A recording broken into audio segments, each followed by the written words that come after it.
ग्रंथकर्ते श्री गणेशाला स्तवन करू लागले, वंदन करू लागले की हे कैलासपती भगवंता, हे गणेशा, हे सरस्वती, हे पार्वती, सर्व सर्व देवांना विनंती करू लागले की मला हा ग्रंथ लिहिण्यासाठी सहकार्य कर, सद्बुद्धी दे आणि तुझ्या सद्बुद्धीमुळं हा ग्रंथाचा समजा शेवट होऊ द्या, अशा प्रकारची विनंती करू लागले. ऐसा स्वामी पंढारी अध्यक्ष वैसुन्या मुळेचे कर्तव्य पुष्टीस भक्ती सार साधू धरास निर्माण केला ग्रंथाशी. आणि त्यावेळेस ग्रंथकर्ते सांगू लागले की हे पंढरीशा, समजा तू मला सहकार्य केलं, तू तुझ्या समजा स्वबुद्धीनं हा ग्रंथ निर्माण केलास आणि निर्माण केलेल्या ग्रंथाचं समजा काव्य करण्यासाठी मला सुद्धा सहकार्य कर, सद्बुद्धी दे, अशी मागणी करू लागले. तरी मागील अध्यायी कथन काने पापातरला हेर पठण गोपीचंदाची भेट घेऊन मैनावतीशी भेटला. आणि त्यावेळेस ग्रंथकर्ते सांगू लागले की आपण पाठीमागच्या अध्यायामध्ये, कालच्या अध्यायामध्ये की गोपीचंद राजा कानिपनाथ आणि कानिपनाथानं समजा त्या ठिकाणी समजा हे केलं, त्या देशामध्ये जाऊन गोपीचंद राजाची भेट घेतली, त्यांचा संवाद झाला, इथपर्यंतची कथा आपण कराथरच्या अध्यायामध्ये श्रवण केली. तरी सिंहासन लोक तत्वता मैनावती भेटून नाथा सकल व्रत सांगुनी सुता समाधी मिळविली. आणि त्याचप्रमाणे काय केलं, नंतर या कानिपनाथाची भेट या मैनावतीने घेतली आणि मैनावतीने भेट घेऊन त्या मैनावतीने आपल्या मुलासाठी म्हणजे गोपीचंद राजासाठी काही तत्वाच्या ज्ञानाच्या गोष्टी या कानिपनाथाला सांगितल्या आणि कानिपनाथाला सांगून त्या ठिकाणचं जे समजा म्हणजे आहे ते मार्गदर्शन पुढं करू लागले. असो गोपीचंद दुसरे दिनी नाथा घरे शबरी जाऊनी मौरी ठेवून या नाथाच्या चरणी उभा राहिला समुखे. आणि त्यावेळेस मग दुसऱ्या दिवशी काय झालं, हा गोपीचंद राजा त्या नाथाच्या समोर गेला, नाथाच्या समोर जाऊन त्याचं चरण दर्शन घेतलं, नतमस्तक झाला आणि नतमस्तक होऊन दर्शन घेऊन त्या नाथाच्या समोर हात जोडून उभा राहिला आणि उभा राहून काय विनंती करू लागला, काय मागणी करू लागला. कानी पापाहून या राव दृष्टी बोलता झाला स्वयंवटी श्री जालेंद्र महामही पोटी कोटे घातीला सांगा पे. आणि ज्यावेळेस हा गोपीचंद राजा त्या कानिपनाथाच्या समोर उभा राहिल्यानंतर या कानिपनाथानं काय केलं, त्या गोपीचंद राजाला विचारायला सुरुवात केली की माझा जो गुरु आहे जालिंदरनाथ, या जालिंदरनाथाला कोणत्या ठिकाणी समजा गर्तेमध्ये घातलं, ते ठिकाण कोणतं आहे ते मला ताबडतोब दाखव, अशी मागणी हा कानिपनाथ गोपीचंद राजाकडे विचारतो. येरो म्हणे महाराजा ठाव दावितो चल ओजा, तेव्हा म्हणे शिष्य माझा घेऊन या जावे संगती. आणि ज्यावेळी सांगितलं गोपीचंद राजाला, असं म्हणल्याबरोबर गोपीचंद राजाने सांगितलं की चला मी तुम्हाला ज्या ठिकाणी समजा या जालिंदरनाथाला गर्तेमध्ये गाडलेलं आहे ते ठिकाण तुम्हाला मी ताबडतोब दाखवतो, असं म्हणल्याबरोबर त्या कानिपनाथाने सांगितलं की माझ्या सोबतचे काही शिष्य आहेत, त्या शिष्यांना घेऊन पुढे चला. ऐसा कानिपा बोलता मात अवश्य म्हणे नूरपानात मग सदचित्त शिष्य घेऊन या संगत त्या ठाई पातरला. आणि असं ज्यावेळेस या गोपीचंदाने सांगितल्या बरोबर कानिपनाथाने समजा मान हलवले, होकार दिला आणि आपले काही शिष्य सोबत घेतले आणि सोबत घेऊन ज्या ठिकाणी जालिंदरनाथाला समजा हे केलेलं आहे त्या ठिकाणाकडे जाऊ लागले. ठाव दाखवून या सद शिष्यास पुन्हा आले शबरी राशी शिष्य म्हणते तया ठाईशी पाहून आलो महाराजा. आणि ज्यावेळी समजा हे शिष्य गेले, शिष्याला ते ज्या ठिकाणी केलं होतं ते ठिकाण दावलं आणि ते ठिकाण त्या शिष्याने बघितलं आणि बघितल्यानंतर शिष्य वापस आले आणि वापस येऊन त्या कानिपनाथाला काय सांगू लागले. मग रायाशी म्हणे कानिपनाथ जालिंदर काढला कोणी रीत येरू म्हणे तुम्हा समर्थ सकळ जाणते सर्वांशी. आणि ज्यावेळेस समजा असं केल्यानंतर पुन्हा विचारायला सुरुवात केली की या जालिंदरनाथाला या गर्दीतून बाहेर काढण्यासाठी आता कोणता मार्ग आहे, याच्यासाठी रीत कोणती वापरावं लागल, असं ज्यावेळेस विचारलं त्यावेळेस कानिपनाथ काय सांगू लागले. बरं, बाय आग्रह करून जाते परितयाचा निर्माण कैशा रीती करावा हेतू निश्चिंती सर्व सांगो माता ते. आणि त्यावेळेस सांगितलं की मला काय करा, सर्व समजा वृत्तांत माहिती सांगा. या जालिंदर नाथाला काढण्यासाठी आता आपल्याला काय करावं लागल, कोणता विचार करावा लागल, कशा प्रकारे या गर्तेतून काढावं लागल, असा विचार विचारल्यानंतर काय बोलतात पुढं.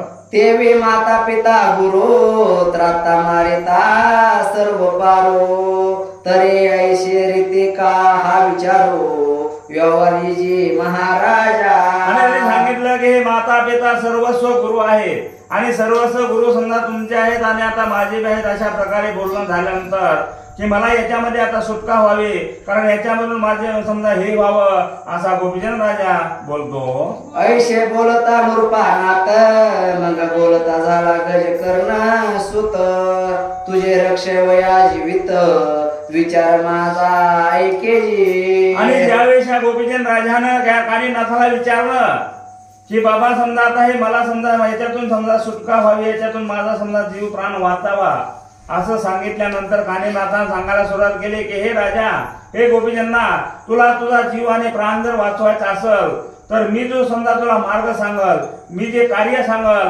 अशा पद्धतीने जर केलं तर याच्यामधून तुझ्या समजा आत्म्याची सुटका होईल आणि तुला सहकार्य होईल. तर तो मार्ग कोणता. कनक सोया ताप्रवर्ण पिता लोहा धातू पूर्ण पंचपुत्र करुणी आन तुझ समान हे राया. आणि त्यावेळी गोपीचंद राजानं म्हणजे कानिनाथानं सांगायला सुरुवात केली की हे राजा गोपीचंदा, तू काय कर, कनक वर्णा समजा सचे पुतळे म्हणजे तांब्याचे पितळाचे अशा प्रकारचे 5 पुतळे तुला समजा या 5 धातूचे बनवून आणावे लागतील आणि 5 धातूचे समजा 5 पुतळे बनवून आण. आणि बनवून आणल्यानंतर ऐशी आज्ञा करिताची नाथ पेरणे राय ग्रामात दूत हेमकार लोहकारा सहित तम्रकार आणले. आणि अशा प्रकारे गोपीचंद राजाला सांगितल्या बरोबर गोपीचंद राजानं लगेच आपल्या समजा शिष्यांना प्रधानांना राजांना विकलं म्हणजे अनुमोदन दिलं की तुम्ही काय करा, हेमकार लोहकार समजा सुवर्णकार असे सर्वजण कलाकार जे आहेत या सर्वांची भेट घ्या आणि यांच्याकडून अशा प्रकारचे 5 पुतळे तयार करून आणायची सांगा. जे परम कुशालाती निर्वृत्ती लक्ष्मी सोडले हेर प्रती धातू आपण या तयाचे हाती पुत्राती योजिले. आणि अशा प्रकारे सांगा की समजा प्रत्यक्ष हा गोपीचंद राजाचा समजा पुतळा स्वतःचे गोपीचंद राजा जसा आहे ना, अशा प्रकारचे पुतळे 5 बनवायचे होते आणि ते पंचधातूचे बनवायचे. ते अशा कलावंताकडून बनवून घ्या की त्याच्या पुतळ्यामध्ये कसल्याही प्रकारची उणीव राहणार नाही, असे कलावंताकडून ते पुतळे बनवून घ्या असं सांगितलं. मग ते आपुल्या धी ओटे पुत्रे रचिले मेनावरती नाथा लागे दाखवून या दृष्टी रसयंत्र होतले. आणि ज्यावेळेस समजा त्यांनी काय केलं, त्या कलावंताने काय केलं, मेनाचे पुतळे बनवले अगोदर आणि त्या मेनाचे पुतळे बनवून त्या मेनाच्या पुतळ्याचा आकार त्याला समजा दाखवला. दाखवल्यावर नंतर त्यांनी तो बराबर आहे म्हणल्यावर त्याच्यावर पुन्हा हे सुवर्ण समजा लोहकण अशा प्रकारचं जे धातू होते पाणी होतं त्याचं पाणी केलं आणि त्याच्यावर ओतलं. पाहुण्या दिनानी दिनाती सुदिन मग नृपास पुतळे घेऊन पाहता झाला गुरुनाथ विशाल बुद्धी कानी आणि ज्यावेळेस अशा प्रकारे समजा हे समजा लोह ताम्र म्हणजे अशा पंचधातूचे 5 पुतळे तयार केले आणि 5 पुतळे घेऊन आल्यानंतर हे पुतळे त्या कानिनाथांना बघितले आणि बघितल्यानंतर पुढे काय केलं, करती ठाई आपण बसून पुत्रा ठेवावी हेमवर्ण राजा हाती कुदळ घेऊन गाव घाल म्हणतशे. आणि ज्यावेळेस या कानिनाथानं सांगितलं गोपीचंद राजाला की राजा तू काय करायचं, हे एक पुतळा ह्याच्यातला उचलायचा, त्या गर्ते ज्या ठिकाणी जालिंदर नाथाला गर्तेमध्ये गाडलेला आहे ना त्या गर्तेच्या ठिकाणी एक पुतळा मांडायचा आणि हातामध्ये पुतळ घ्यायची आणि एक घाव घालायचा आणि एक घाव घातल्यानंतर पुढं गाव घालिता परी लग बघा पुसत स्वामी नाव सांगा सांगितल्यावर आती वेगा गर्ती बाहेर रिघे की. आणि ज्यावेळेस समजा तू त्या ह्याच्यामध्ये गर्तेमध्ये घाव घालतील ना, घाव घातल्यानंतर आतून जालिंदर नाथ विचारतील कोण आहे म्हणून. कोण आहे म्हणून विचारल्याबरोबर लगबगीनं गडबडीनं आपलं स्वतःचं नाव सांगायचं आणि नाव सांगून म्हणजे अति वेगानं गडबडीनं त्या गर्तेच्या बाजूला येऊन उभं राहायचं. अशा प्रकारचं कार्य तुला गोपीचंद राजा करावं लागल. ऐशे सांगून प्रथम राया ते मग बुधई दिदली हाते उपरी चिरंजीव प्रयोग हाते बारे चरमी विभूती. आणि अशा प्रकारे सर्व मार्गदर्शन या गोपीचंद राजाला कानिफनाथानं केलं. आणि कानिफनाथानं मार्गदर्शन करून हातामध्ये समजा एक पुतळा आणि हातामध्ये कुदळ दिली आणि संजीवनी मंत्राची विभूती घेतली आणि त्या गोपीचंद राजाच्या मस्तकावर लावली. कारण त्या विभूतीमुळे कुठल्याही प्रकारचा या गोपीचंद राजाला त्रास होऊ नये, बाधा होऊ नये म्हणून अशा प्रकारे हे झालं. पुतळा ठेवून यामध्ये घरात मागे उभा राहिला नृपत लवकर गाव घाली निश्चिंत आपुले पुषे महाराजा. आणि अशा प्रकारे या गोपीचंद राजानं त्या गर्दीच्या ठिकाणी पुतळा नेऊन उभा म्हणजे ठेवला आणि कानिफनाथाच्या पाठीमागे उभे राहिले आणि सांगितलं की गोपीचंदा आता तू त्या ठिकाणी घाव घाल. कोणी यावनी घालिता गाव वेगेवंदी कात्याचे नाव नृपा म्हणे मी राणीव गोपीचंद असे की. आणि अशा प्रकारे ज्यावेळेस या गोपीचंदाला सांगितल्याबरोबर गोपीचंद राजानं तो पुतळा त्या ठिकाणी मांडला आणि घाव टाकला. त्या कुदळीचा घाव घातल्याबरोबर आतून आवाज आला की कोण आहे रे वरे, कोण घाव टाकतंय. असं आल्याबरोबर गोपीचंद राजानं सांगितलं की मी गोपीचंद राजा आहे असं सांगून लगेच बाजूला झाला. राये सांगताची नाम निघता होता धरतीतून श्री जालिंधराचे शाप वचन कान प्रतिम्या झगटले. आणि अशा प्रकारे गर्दीतून त्या ज्यावेळेस समजा गोपीचंद राजा बाजूला निघाला त्याच एवढ्या ह्याच्यामध्ये या गोपीचंद म्हणजे जालिंधर नाथाचं जे शाप शब्द म्हणजे शाप वचन होतं त्या शाप वचनानं शब्दानं त्या पुतळ्याला समजा आग लागली, पुतळा जळू लागला. त्रिव शाप वैष्णवर व्यापले कनकपुत्र्याचे शरीर क्षण न लागता महीवर भस्म होऊनी पडले. कारण जालिंधर नाथाचा शाप म्हणजे अतिशय अग्नीसारखा तेजस्वी शाप होता. त्या पुतळ्याला त्या ह्याच्यामध्ये ते वितळून पाणी होऊन जळून जायला एक क्षण सुद्धा लागणार नाही एवढ्या वेगानं तो शापानं पुतळा त्या ठिकाणी जळून जमिनीवर पडला.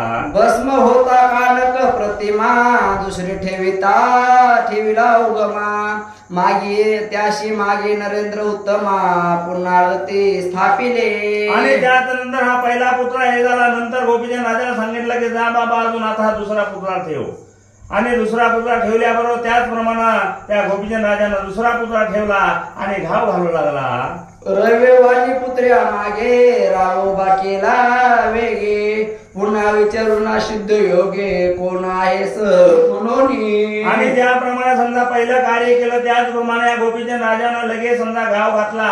घाव घातल्याबरोबर लगेच त्या जालिंधर नाथानं आतून विचारलं कोण आहे बाबा म्हणून. असं विचारल्यानंतर त्याला सांगितलं की मी गोपीचंद राजा आहे. पुन्हा सांगे नृपा नाव गती बाहेर वेगी दाव जालिंदर शाप गौरव जर जर खाक होऊ की. आणि त्यावेळी सांगितलं की तू लगेच त्या गर्दीच्या बाहेर यायचं कारण जालिंदराचा शाप म्हणजे कसा आहे की रवरव समजा जळून खाक हो अशा प्रकारचा शाप आहे. याच्यासाठी सावधपणानं लवकर बाहेर नाही. ऐसा वदता शाप उत्तर पुत्रा पेटला वैष्णव नर तेही होऊन या भस्मा पार महालागे मिरवला. आणि अशा प्रकारे तो दुसरा ठेवलेला सुद्धा पुतळ्याला समजा आग लागली, तो सुद्धा जळून भस्म खाक झाला. अशा प्रकारची अवस्था त्या शापामुळे झाली. मग तिसरा पुत्र पूर्ण तोही झाला शाप भस्म चौथा पाचा अति दुर्गम त्या परी पावला. आणि त्याचप्रमाणे तिसरा जो लोखंडाचा पुतळा होता तो सुद्धा त्याचप्रमाणे समजा खाक झाला. चौथाही पुतळा तशाच प्रकारे खाक झाला आणि पाचव्या प्रकारचा पुतळा त्याचप्रमाणे खाक झाला.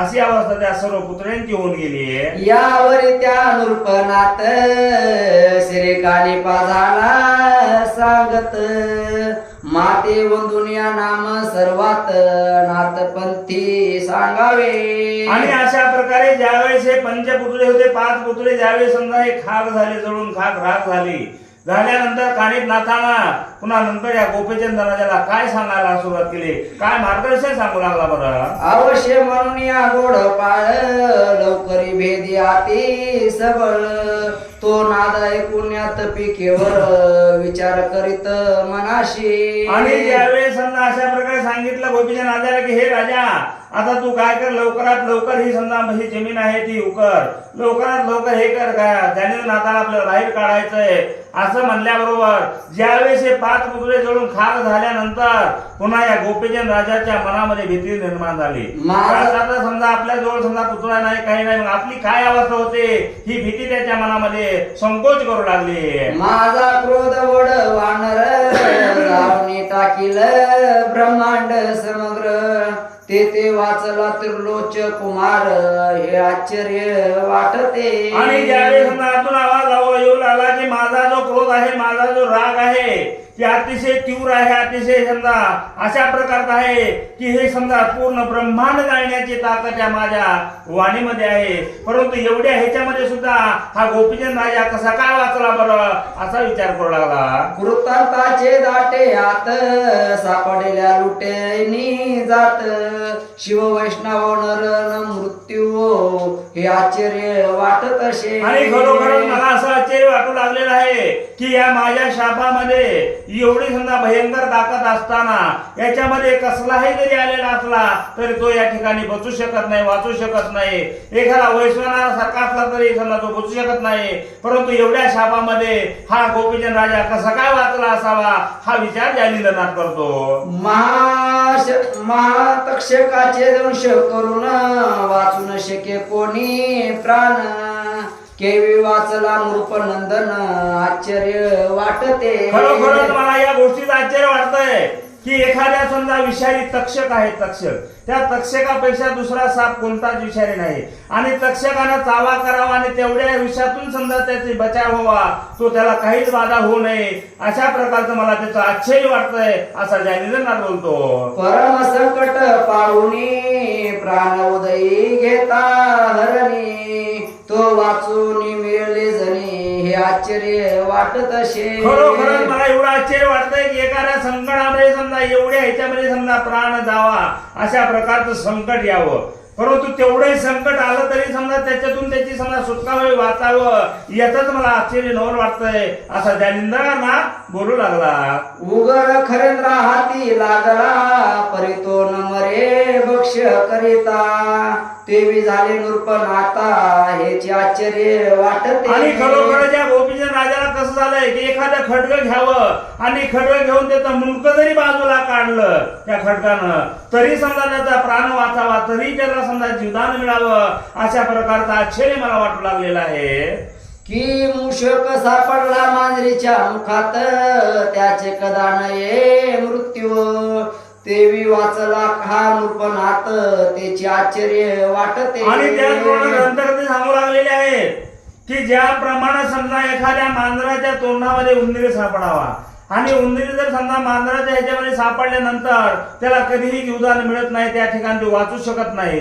परंतु जसा त्या उंदराला समजा वाचावं, त्याची सुटका व्हावी, त्याप्रमाणे या गोपीचंद राजाची माझ्या या शापावरून सुटका झाली असा म्हणू लागला. सहज उभा पर्वत किनारे, कडा लोटला पडला माथी, त्यात वाचला ऐसे म्हणते, आश्चर्य वाटत असे. किंवा सांगू लागलेले आहेत की एखादा समजा मोठा पर्वत आहे आणि त्या पर्वताच्या ठिकाणी एखादा कोणीतरी समजा आश्रय धरून समजा त्या ठिकाणी उभा राहावं आणि उभा राहिल्यानंतर त्या ह्याच्यामध्ये तो कडा सगळा पूर्ण त्याच्या ह्याच्या अंगावर कोसळून पडावा, त्या कड्यामध्ये तो बुजून जावा, परंतु त्याच्यातून बी त्याची सुटका होईल, त्याच्यातून बी वाचावं, अशा प्रकारचा हा गोपीचंद राजा तेवढ्या संकटामधून वाचला. बरं ऐसा विचार मनात करिता झाला जालिंद्रनाथ, चित्ता मने त्या भयात सह्य झाला रक्षणी.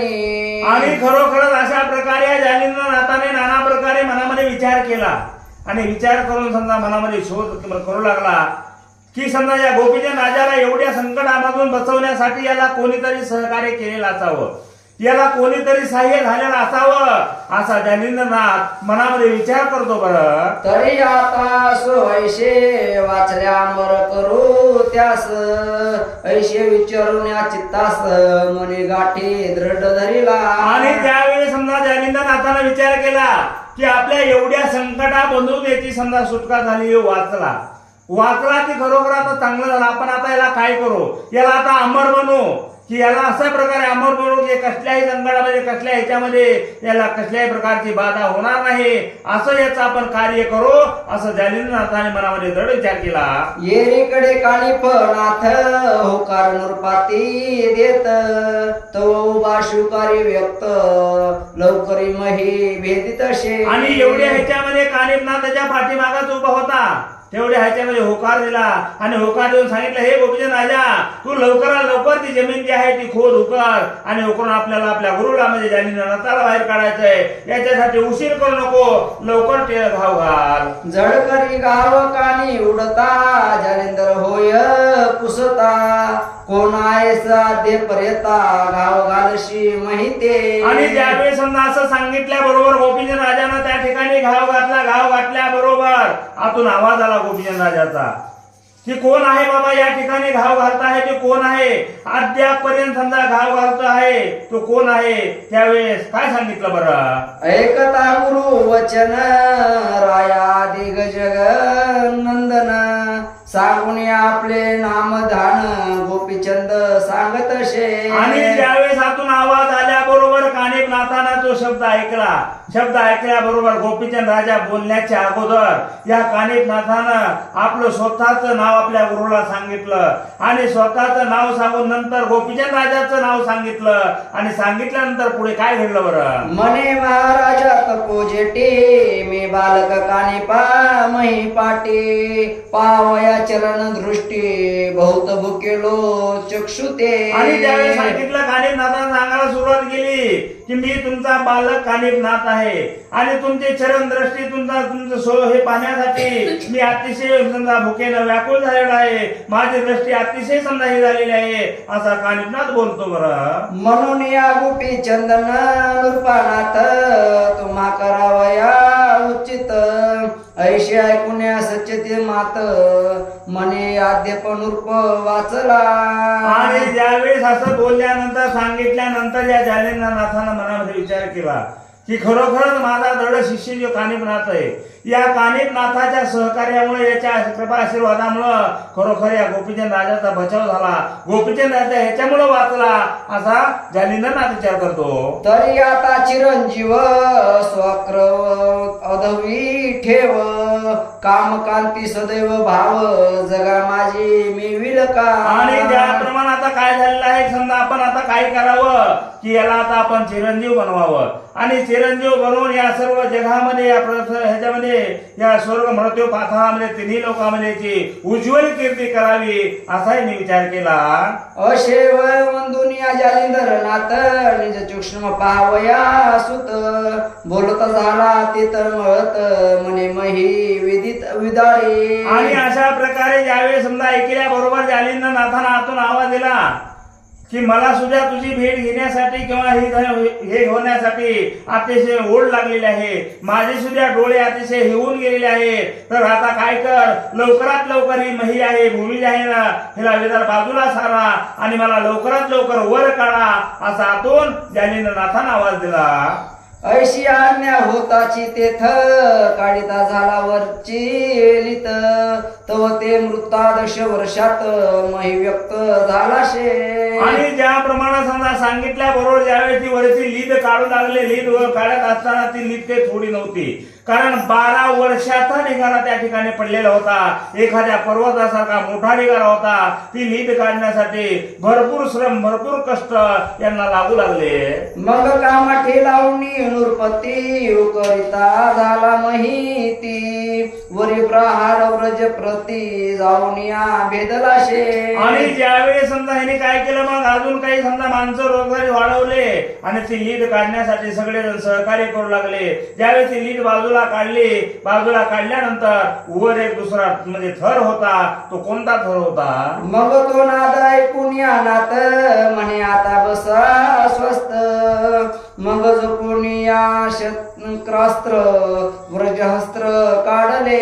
आणि ज्यावेळेस मग राजानं जी समजा म्हणजे कहोरण म्हणजे आवरणजी केलेलं होतं ना तिथपर्यंत नीट बाजूला काढली आणि सांगितलं जालिनाथानं की आता तुम्ही काय करा, आता खाणं बंद करा, आता स्वस्त बसा, अशा प्रकारे सांगितलं. आणि सांगितल्यानंतर आपल्या योग शास्त्राचा उपयोग करू लागला. मग नाथ मानी जे गज कर्णनंदन पहाते झाले उभय वंदन. मग चित्ता मोहाची अपार जीवन चक्षुद्वारे लोटले. आणि ज्यावेळेस समजा त्या स्वतःच्या सामर्थ्यावर समजा ज्यावेळेस आले त्यावेळेस मग या नाथानं आणि जालिंद्रनाथानं एकमेकाला पाहिल्याबरोबर मग तर्त बाहेरी येऊनी नाथ प्रेमी आलिंगला सुत. मने बा प्रसन्न शे होताशी येत म्हणून या नृपानाथ वाचला. आणि त्याचप्रमाणे जालिंद्रनाथाने ज्यावेळेस त्या गर्दीतून बाहेर आल्याबरोबर या कानिफनाथाच्या गळ्याला मिठी मारली आणि आलिंगन दिलं.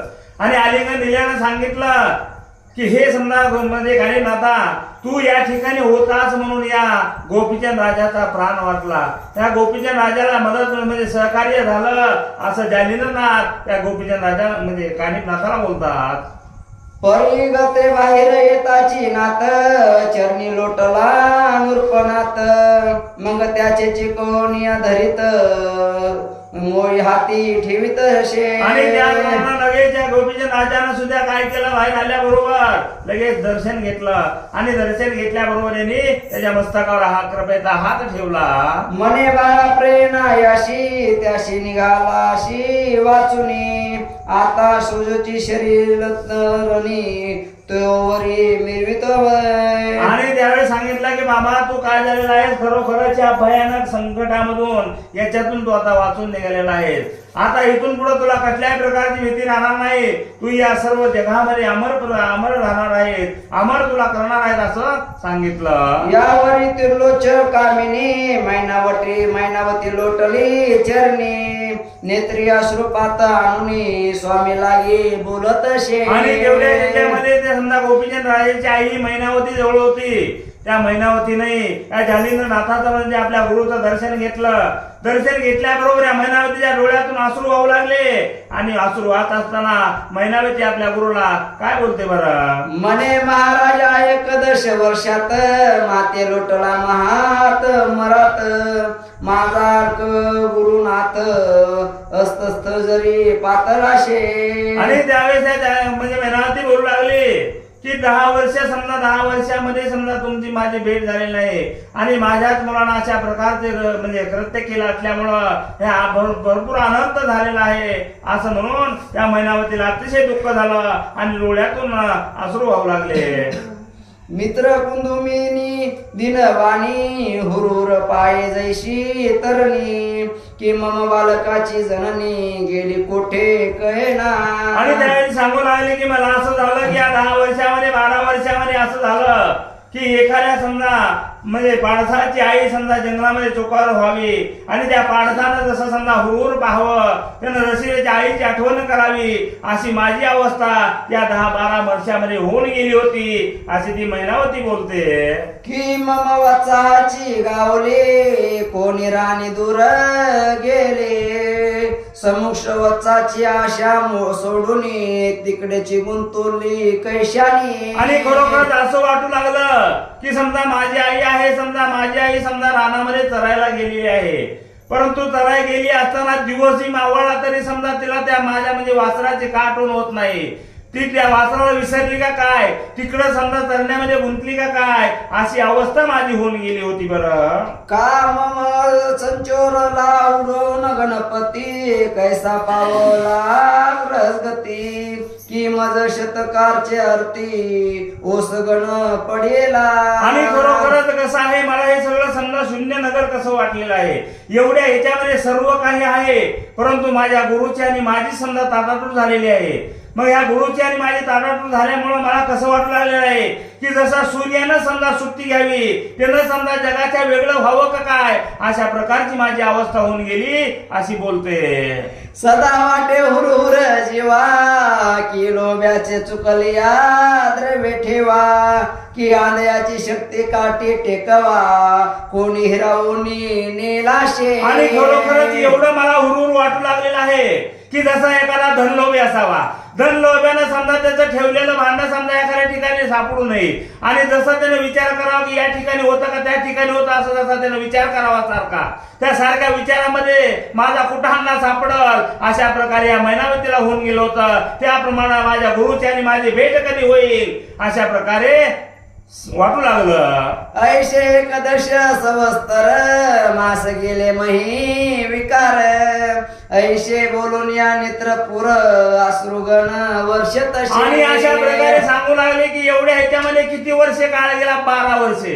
12 वर्षे त्या विचारामध्ये मी होते, परंतु 12 वर्षामध्ये एकदाही समजा माझ्या गुरुचं मला दर्शन भेटलं नाही, झालं नाही. एवढ्या ह्याच्यामध्ये अशी ती शोक करत होती आणि ह्याच्यामध्ये अश्रुपात डोळ्यातून सारखे वाहत होते अशी अवस्था त्या महिन्यात होऊन गेली होती. मग तिची हृदय धरुणी नात स्वयं नेत्र पुसत तिने बालके धरून या यथार्थ माय हलावे त्या माझी. आणि त्याचप्रमाणे मग या जालिंद्रनाथानं काय केलं? मैनावतीला सुंदर हृदयाच्या ठिकाणी धरलं. या कानिनाथाला हृदयाच्या ठिकाणी धरलं आणि या गोपीचंद राजाला या तिन्ही बालकाला आपल्या समजा हृदयाच्या ठिकाणी धरलं आणि ज्ञानाचा मार्ग ज्ञानाच्या गोष्टी काही समजून सांगू लागले. गोपीचंदाचे मुख कवरून बोलता झाला अग्नी नंदन 12 तुझे काय मन इच्छित मज सांग. आणि त्यावेळेस या तिघांना जवळ बसवलं आणि तिघांना जवळ बसून या गोपीचंद राजाच्या तोंडावरून या जालिंद्रनाथानं हात फिरवला आणि हात फिरवल्यानंतर त्या गोपीचंद राजाला विचारायला सुरुवात केली, हे बाळा तुझ्या मनामध्ये आता काय इच्छा निर्माण झाली? तुझ्या मनामध्ये तुला काय वाटतंय ते मला ताबडतोब सांग असं जालिंद्रनाथ त्या गोपीचंद राजाला विचारतो. बरं राजवैभव भोगावे की आत्मसमयोक्ते मिरवावे कोणते तुझे मनी भावे तैसा योग घडेल बा. आणि त्यावेळी त्या जालिंद्रनाथ सांगितलं की हे गोपीचंदा तुझ्या मनामध्ये समजा तुझी इच्छा जशी आहे, जशी इच्छा असेल त्याप्रमाणे तुझा योग घडून येईल. मग तुझ्या मनामध्ये इच्छा जर समजा राज वैभव जर भोगायचा असेल, ते जर तुझ्या मनाला वाटत असेल तर त्याप्रमाणे तुझं कार्य होईल. किंवा समजा या नाथपंथामध्ये समजा सामील व्हायचं असेल, या नाथपंथाची दीक्षा जर घ्यायची असेल असं जरी तुला वाटत असेल तर ते बी तुझं समजा मनोगत पूर्ण होईल असा जालिंद्रनाथ त्या गोपीचंद राजाला विचारतो. आशा अश्वत दोन पद राजवैरागे मार्गबद तरी तुझं आवडेल तोची वृंद शिवकारिका बालका. आणि त्यावेळेस जालिंद्रनाथानं सांगितलं की हे राजा, हे जे तुला मी 2 मार्ग सांगितलेत किंवा विचारलेत, या 2 मार्गामध्ये एक मार्ग आहे तो शाश्वत आहे आणि एक मार्ग आहे तो अशाश्वत आहे. मग या अशाश्वत तुला स्वीकारायचा का शाश्वत स्वीकारायचा याचा तू विचार कर आणि मला सांग असा जालिंद्रनाथ त्या गोपीचंद राजाला बोलतो. बरं म्या तू ते केले अमरपणी परितेशे नाही राजमंडनी अनेकाले अभ्रे दाटुनी मृगजळा समानते. आणि त्यावेळेस समजा कसं आहे, मी जरी समजा तुला अमर करू शकलो तरी परंतु ते कसं राहील? एखादा मृगजळ असावं, एखादा ढग यावा आणि त्या ढगाच्या आड सूर्य जावा आणि ते ढग गेल्यानंतर जसा पुन्हा प्रकाश पडावा अशा प्रकारचा आहे असा जालिंद्रनाथ बोलतो. बरं बारे संपत्ती अमर कैशी तेही आटले काळाचे वेशी दिशे तुके वैभवाशी नाशिवंत आहे बारे. आणि खरोखर तुला असं वाटत असेल की या राजवैभवामध्ये या संपत्तीमध्ये समजा सर्व सुख संपन्न आहे, चांगला आहे, परंतु त्या राजाला सांगायला सुरुवात केली गोपीचंद म्हणजे जालिंद्रनाथानं की हे जी वैभव संपत्ती जी दिसते ना, हे जरी समजा दिसायला चांगलं जरी असलं, किती जरी सुंदर असलं तरी हे सर्व नाशिवंत आहे, याच्यामध्ये कसल्याही प्रकारचं हे नाही असं जालिंद्रनाथ बोलतो. बारे पूर्वी राज्य साडून कित्येक बैसले योग्यात येऊन परी तो योग सोडून राजवैभव नतरला. आणि आणि त्याने सांगितलं की पूर्वी बाबा एवढे समजा महान मोठमोठे राजे होते, हे सर्व राजे या राजे त्या सर्व संसाराला कंटाळले, ते राजवैभव सोडून याच्यामध्ये समजा सामील झाले, त्या राजवैभवाचा त्याग केला आणि या ठिकाणी त्यांनी आश्रय केला, अशा प्रकारचं सांगतात. पारे गादी सुताचे वैभव महिला गवी एवढे नाव, परी तो सोडून सकळ वैभव योग क्रिया आचरला. आणि खरोखरच एवढा समजा गादी सुत होता, तो एवढा महान होता, राजा होता, सर्व समजा हे जग त्याच्या स्वाधीन होतं, तरी त्याला त्याचा समजा तिरस्कार वाटला आणि त्याने तेवढं वैभव सोडलं आणि या नाथपंथामध्ये समजा स्वीकार केला. उत्तान पाद महीवरती काय वर्ण असे संपत्ती, परिसुताची काम शक्ती वेगी जणी दाटलाशे. आणि त्याचप्रमाणे उत्तानपाद नावाचा राजा होता, तो सुद्धा अतिशय बलाढ्य मोठा होता, सर्व ह्याच्यानं वैभवानं भरलेला होता, परंतु त्याला सुद्धा त्या राजवैभवाचा तिरस्कार आला, त्याग केला आणि तो सुद्धा याच्यामध्ये सामील झाला, अशा प्रकारचं सांगतात. तस्मयता श्रोता ओळखून बारे झाले सनातन, तरी आता केवणी मन इच्छित ते मज सांगे. आणि अशा प्रकारे मोठमोठ्या राजांची समजा ही अवस्था झाली. मग आता याच्यामध्ये गोपीचंदा तुला काय वाटतंय की राजवैभव भोगावं का या नाथपंथाचा स्वीकार करावा, याच्यामध्ये तुला कोणतं योग्य वाटतंय ते मला लवकरात लवकर सांग बरं. गोपीचंद विचार करी मनात राजवैभव समर्थ करीत, हा योग जालिंदर नाथ चिरंजीव मिवितशे. आणि त्यावेळेस अशा प्रकारे गोपीचंद राजा मनामध्ये विचार करू लागला की या जालिंदर नाथाचं जे समजा कार्य आहे, हे कार्य खरंच कसं आहे की चिरंजीव पदाला नेऊन पोहोचण्याचं कार्य आहे, असा गोपीचंद राजा मनामध्ये विचार करतो आणि विचार करून काय सांगतो बरं. आज एकादश वर्ष गती लगी पातरला योगीनाथ, तेने यम रक्षण शरणागत पाया जाई लोतशे. आणि सांगितलं की याला 12 वर्ष या गर्भेमध्ये काढलेलं असताना सुद्धा कुठल्याही प्रकारची याला समजा बाधा झालेली नाही, एवढं सामर्थ्य याच्यामध्ये त्या गर्भेमध्ये राहण्याचं होतं. आणि अशा प्रकारे गोपीचंद राजा विचार करतो, पुंडलिका वरदे विठ्ठल श्री